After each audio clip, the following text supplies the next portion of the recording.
Želite u prostoru da napravite dve celine? To možete uraditi veoma lako podizanjem nivoa poda za jedan stepenik. I zaista mislimo lako zahvaljujući laganim ITOG blokovima.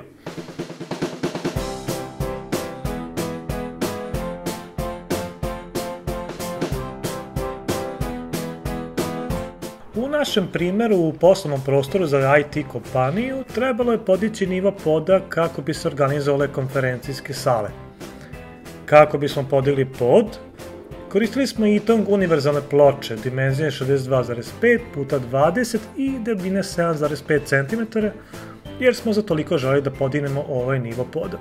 Na podu je za početak potrebno prvo razmeriti mesto podizanja poda i osmisliti slaganje.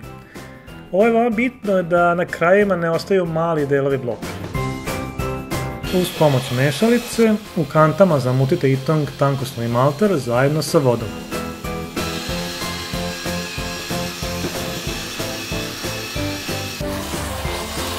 Za nanošenje maltera koristite zupčastu špahtu. Malter se nanosi na podlogu, a zatim se preko nje postavlja blok.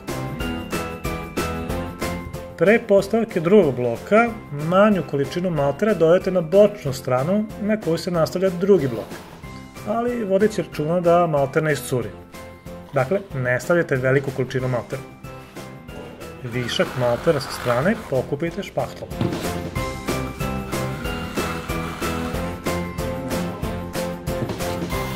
Postavljene blokove učvrstite lepo jedan uz drugi, lupkajući po njima i ujedno prateći pravac.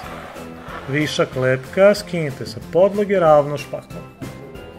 Nastavite da slažete blokove, ponavljajući ovaj postupak dok ne ispunite zadatu površinu.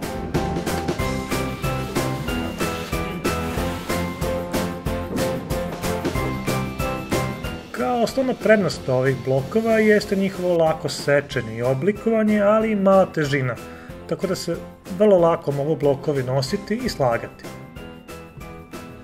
Blokovi se veoma lako seku na željenu dimenziju uz pomoć ručne testere.